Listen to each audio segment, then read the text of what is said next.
Yo, what's up? Long time no see. I just had a great reading year in 2023 of mainly authors that I've never read before. That was my goal that year, and it went well. I wanted to read books that came out in the last 30 years of authors that are still living, still writing today, and ones that I can look up to and look forward to for new books. And yeah, it was a pretty successful year. I read 40 books, I read 40 partial books, and it was a year of short stories. I read over 75 short stories and just got acclimated and, you know, accustomed to a lot of new authors that I either hadn't heard of or had never read before. And with the exception of a couple of authors, I reread, a few, but not very many at all. And uh, and yeah, and so just to get started, I have quite a few honorable mentions. I got 10 honorable mentions, which is a little excessive, but um, they're worth noting. And yeah, starting off, I got Novelist as a Vocation by Haruki Murakami, which is just a great book about, living life as a novelist and what his routine and process is. And then another Haruki Murakami is a collection of short stories. This was my favorite collection of short stories I read. A lot of the short stories collections I read, I would either skip through or just read part of one and then go to the next. But this one I actually read every single short story and I enjoyed pretty much every single one. More some than others, but that's how they go. And that was After the Quake by Haruki Murakami. Another short story collection that I really enjoyed. And speaking of authors, rereading authors, these are two of the three authors that I reread, and it is Carlos Ruiz Zafón's City of Mist short story collection. A few of these short stories were connected with his series Cemetery of Forgotten Books, which I've read 3 out of 4 of those books. But just a great short story writer. And then to get into some novels, I have Norwood by Charles Portis, my first Portis. I read a couple of his short stories as well. One of his short stories was one of my favorite short stories of the year. And yeah, just really enjoyed his writing. Definitely going to read more of him. Another novel was White Noise, mainly because the movie came out, which I still haven't watched, but I know Don DeLillo has been kind of a household name in the last 50 years or so, and so I just felt like I needed to read him. Same with Philip Roth, but he's not on this list. I read Ghost Rider by him, which I enjoyed, and both Philip Roth and Don DeLillo are great sentence by sentence writers. Some of the best prose I've read this year were both of them. Really enjoyed White Noise for the first 2/3 of the book, but the last third really just kind of dropped off for me, and by the end I was just kind of annoyed and ready to get over with. And then another that a lot of people have read is Babel by R.F. Kuang. I'm not going to say too much about that. It's always on everyone's list. I thought I was going to like it more than I did, but it just felt more of like a historical fiction book than a fantasy book. I just really wish the fantasy was more fleshed out. And then for the Nobel Prize winner of this past year, I read Jan Vase, which I've been pronouncing John Voss, which is his shortest book. A lot of his books are very long and don't really have any paragraph breaks besides dialogue, so it's a lot of just full pages of words, which I have a hard time reading. So since he won the Nobel Prize, I decided to give him another try. I tried reading him like 2 or 3 times. Melancholy and something else I can't remember. But I read Alyssa at the Fire, which was great. I really enjoyed. Wasn't too into it for the first 30, 40 pages, but it's only a 100-page book, so I was determined to finish it. Just to be like, I know him as an author now, and if I didn't like this one, I probably wasn't going to pick him back up again. But by the end, I really enjoyed it. His use of repetition, dreamy-like states, how timelines are kind of stacked on top of each other as memory. It was very interesting, and now I'm going to have to go back and read Septology and give Melancholy another try. An author that I just came across at the library randomly, I decided to just find a random book that drew my attention, and that was The Temps by Andrew DeYoung, which was just a great post-apocalyptic, near future novel. It really read like a mini series or a movie.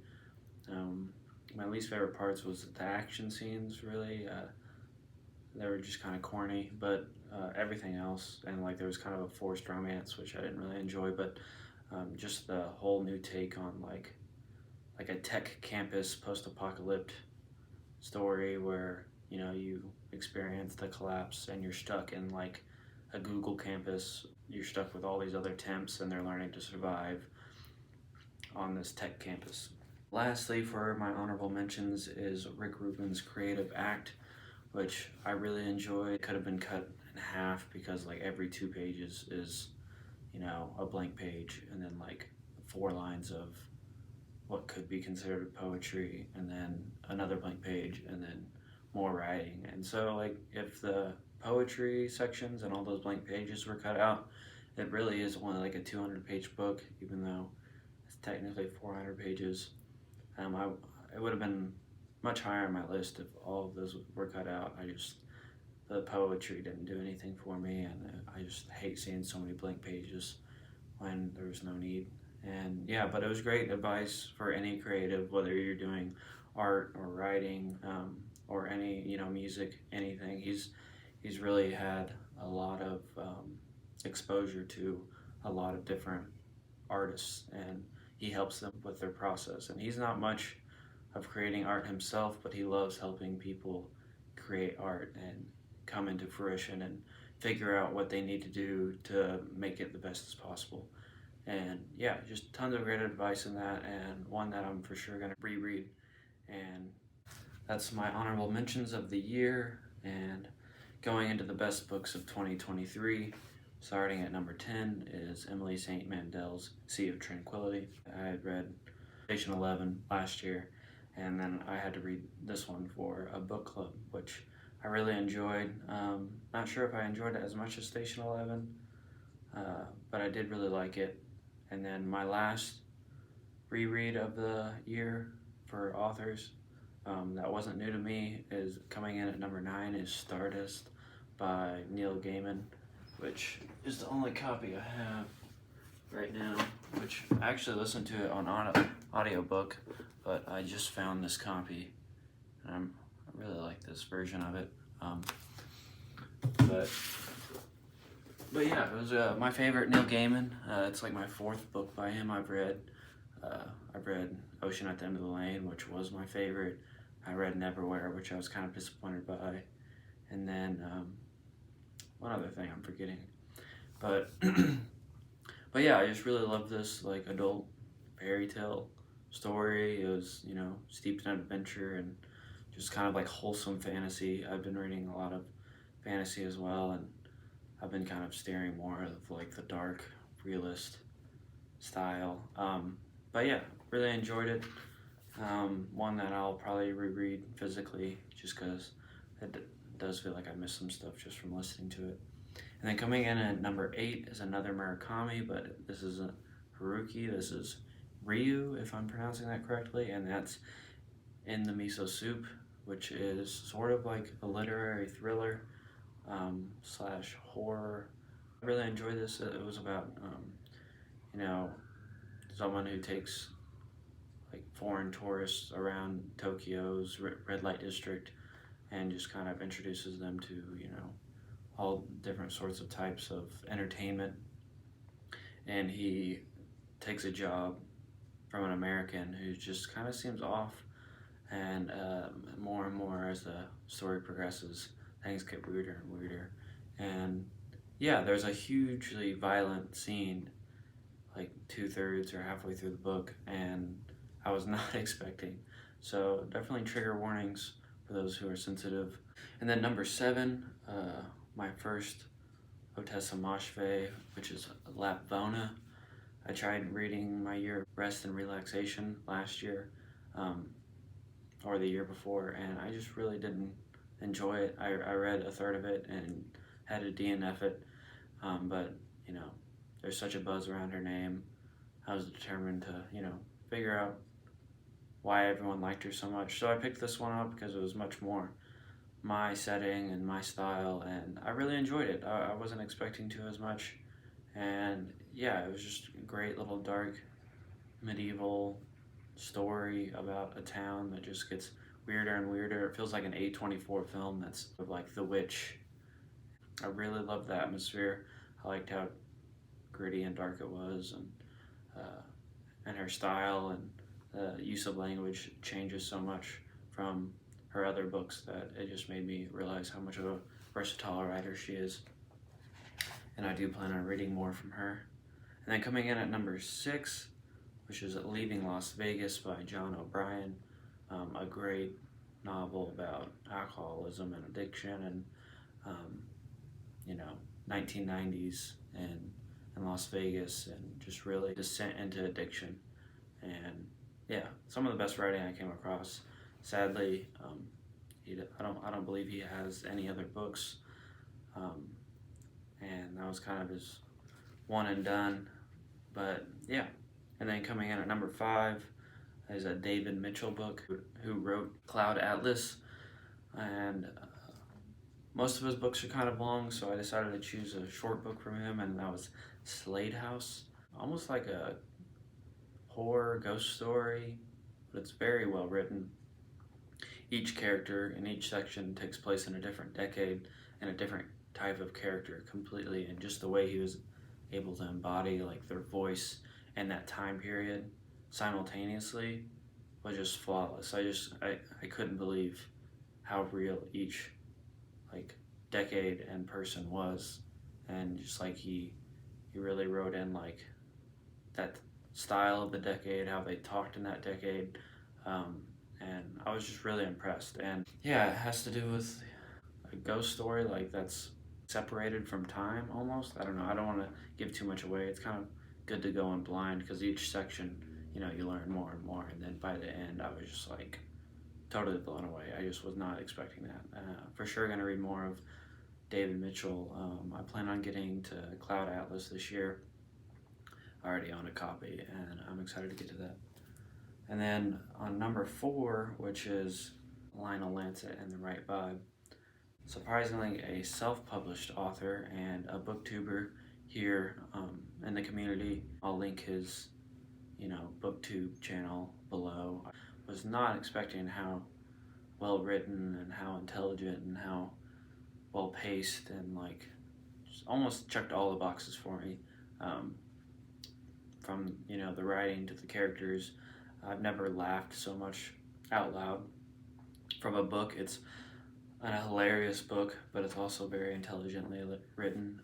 It's reminded me of like a postmodern version of Confederacy of Dunces, and just where you're following just a character that not very smart, doesn't really understand what's going on around him, just bouncing from one place to another, but he's a nepo baby that has been given everything in his life and has never really had to work or understand or do anything really.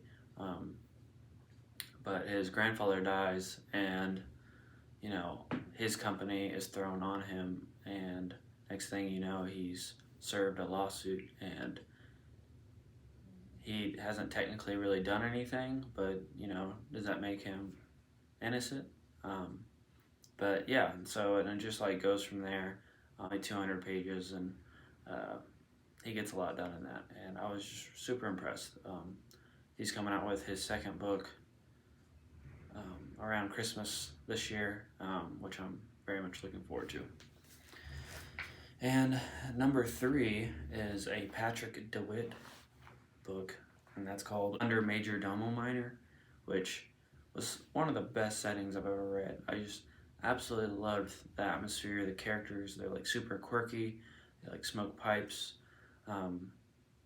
They have like the jackets with the leather elbow patches. It's just, and it's like a mixture of like Grand Budapest Hotel and Over the Garden Wall, which is a TV show and that I watched this year. And yeah, it was just, I really liked the vibes. Like all the characters are so individually quirky and their own, but also funny and very well written. I loved the witty dialogue, and um, yeah, it was just also another great book just to go in blind. Um, I was not expecting to enjoy it as much as I did, and yeah, each one of his books is kind of in a different genre and just like completely different. He's the one that wrote the Sisters Brothers, which they made a movie with Joaquin Phoenix and John C. Reilly, and so yeah, I absolutely love this book. One I'm for sure gonna reread, and just a great experience. And yeah, I plan on reading all of his books, which he doesn't have too many. And then coming down to number two, which is a book I half read in 2022 and then wanted to wait until winter to read, and then I didn't finish it until, the beginning of 2023, but I have to include it in this year, and that's Invisible Man by Ralph Ellison, which is just a masterclass in writing and storytelling and symbolism and stories within stories and the story of America and what it's like to be black in America in the 1950s. And yeah, it's just absolutely incredible. It's one of the great American novels, one that everyone should read, especially Americans. And yeah, absolutely incredible. It's on the longer side. It does take some time, but it's completely engrossing and absolutely worth your read. And yeah, and coming down to number one of 2023, which I really had a hard time choosing which one was number one, Invisible Man or this one, but it kind of just came down to like which one I enjoyed the most, because everything else about it was well done, and that is Seven Moons of Molly Alameda, which I think I'm pronouncing that right. I'm not even going to try to say the author's name. I'm for sure going to butcher it, but it's one that's worth checking out. It's incredible.